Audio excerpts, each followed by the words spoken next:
got a real battle going on out in Tāmaki. We've seen the candidates this morning. What does that say that a true blue seat is in play on the right over there, Simon? Well, I think that you have to remember Tāmaki is next to Epsom. Epsom has voted ACT for the candidate for a long time now, so it's not unusual really that you could argue that ACT's taken a bit of time to come to the realisation that maybe they could win that next seat. It is a big play on the general issues of whether people on the right want a more libertarian party that is determining to change things, or whether they're more happy with the centre-right approach.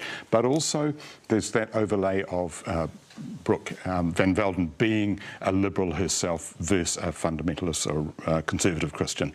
And so there's a real challenge there for a defining of what the centre-right is going to be, and it's playing out in Tamaki. Yes, is this a snapshot, I suppose, Lara, of what we're seeing, but on the right in this election anyway, with votes moving between ACT and National? That's happening at a more macro level as well, isn't it? Yeah, we're definitely seeing that contestation on the right with like a strong ACT party, and I'm sure we'll see it on the left with the Greens and Labour as well. I mean, that's one of the things about MMP is it's kind of bedded in now. People are getting a bit more used to it. I mean, the millennials are 40 and that's all we've really known as MMP. So that's kind of, I guess, what we can tend to expect in one of the strengths of a proportional representation system. Well, we know that Brooke has style. Does she have substance, Matthew? She's untested if you know, as an electorate MP certainly, but also possibly for a ministerial post too. Big test coming for her. Well, I gave her first job, so I think so, obviously. She's the only MP in all of Parliament. This is quite shocking, with an economics degree, and she's also got an international relations degree. You would think there would be more than just one, but it's her. And I think in terms of knowing politics, she worked with David Seymour on that bill on euthanasia, and to get a member's bill through Parliament is an extraordinary achievement. And that forced her to work across parties. So in terms of knowing how Parliament works, how Wellington works, I mean, she's well above average in our Parliament. She's off to a flying start. Absolutely. We have, in 2020, of course, saw this red tsunami. Nobody expected it really at the time to be as big as it was. But what that means now that Labour's support is dipping is that we are seeing lots of seats that flipped back there then in 2020 come back into play. What is interesting for you at the moment, Simon? Well, I just wanted to pick up on that point about Brooke van Velden being the only economist in Parliament. We do need economists in Parliament. We also need truck drivers and cleaners and teachers and people from all walks of life. Sure, but you'd think you might have 10 economists. The fascinating thing for Tāmaki, if you look again at Epsom, Epsom has always voted National for the party vote and for a long time ACT for the candidate vote.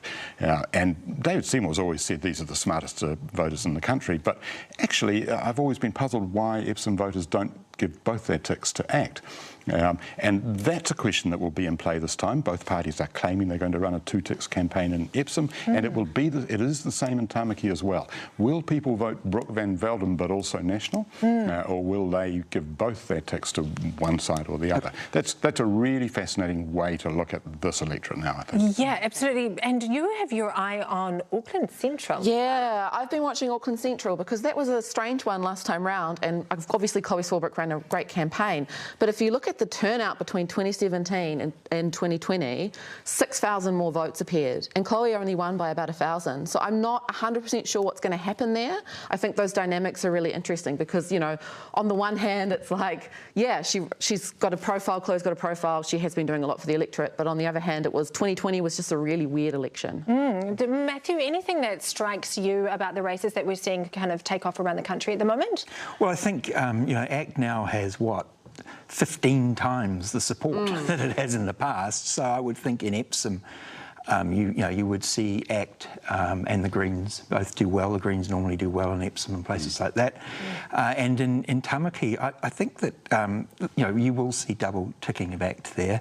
I don't actually think that what's going on in Tamaki though is that representative of the rest of the country. I think it's a particular case where the national candidate probably would be more comfortable in sort of a Christian type party rather than sort of that being led by Brian Tāmaki. He has exceptionally strong views in that area, and you know, I don't see a split between Conservatives and Liberals happening in the country generally. National is a coalition of the two, and it seems to be. But it's working also as well unlikely as to happen in Tamaki as well, because if you look back to 2017, O'Connor had 63.5% of the vote.